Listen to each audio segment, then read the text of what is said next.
Maray na daw mga idoy, mga iday. Ayan, mga iday yung itsura ko galing sa biyahe. Sa Batchoy.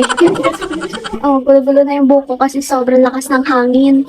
Kanina nung sakay kami ng tricycle papunta dito. So, ayan. Kain muna tayo kasi nagutom kami. Umalis kami doon nang hindi ko makain. So, kain muna tayo. Let's go. Dito sa kusina. Andito sila sa kusina. Ayan. Ito po ang ikakasal. Congrats sa kanila. Guys, ayan. Kain tayo ng ibos. Noon na kami. Ayan. Ibos ang tawag dito sa Bicol. Let's go. Tama na dito sa labas. Hello po. Hi, vlog. Hi, guys. Hello po. Ito yung pinaka-excite ng asawa ko yung pagkain. Kasi masarap yung pagkain dito, mga iday. Pang 3 times na namin makapunta dito. Tapos yung mga flower a-arrange bukas. Ayan. Bukas itong pagkain. Siya yung bantay ng pagkain bukas. Ayan.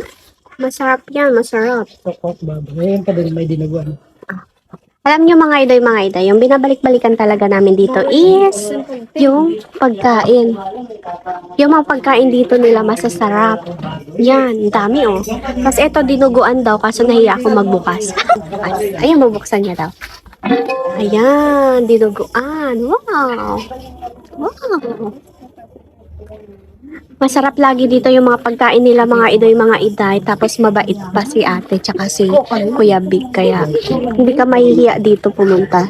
Pangatlong beses ko nang pumunta dito sa Kumuha ka kanila. nga ng plato dyan. Ang maiba siya yung kukuha ng plato tsaka kutsara doon ha. Maiba taya. Ano ba yun? Ang dami. Isa, pareho. Parehas yung dami. Pareho ito na. Huli na. Yeah. Uy, wag yan kasi bago yun. Sabihin mo tayo maghugas mamaya. Ayun mga iday, kung mapapansin nyo, hindi kami pwedeng mag-ingay na masyado kasi nga marami nang natutulog dito. So, bawal kami maka-istorbo. Siyempre, nakakahiya. Ayan, mga iday, ibos. First time kong nakatikim ng ibos nung umuwi ako ng Bicol. Ayan o.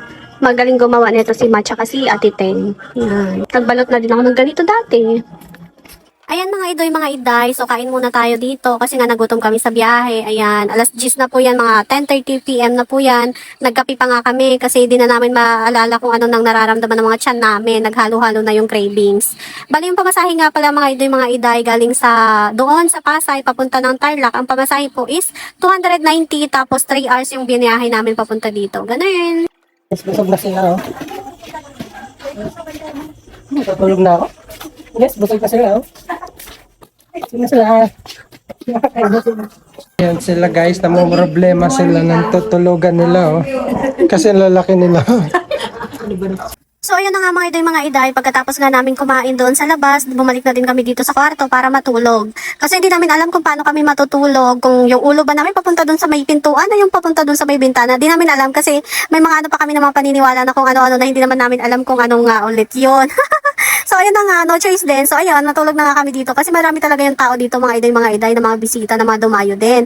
Kaya ayun, dito kami natulog na 4 dito sa kama na ito. Tapos, ayun na nga mga iday, medyo hindi rin ako sanay na hindi naghahapbat o kaya naliligo bago matulog kasi parang naiinitan ako lagi pag hindi ako nakakapaglinis ng katawan bago matulog. Kaya, yun, ang problema ako ng ganoon. Pero sabi ng asawa ko, hayaan na at isang gabi lang naman pagtsagaan na. Kasi nga mag-iigib ka pa ng tubig sa poso, gabing-gabi na. So, ayun, no choice. Tapos mga iday, itong asawa ko nga, hindi mapakali, hindi makatulog, na siya doon sa mga regalo. Gusto niyang mag-unboxing.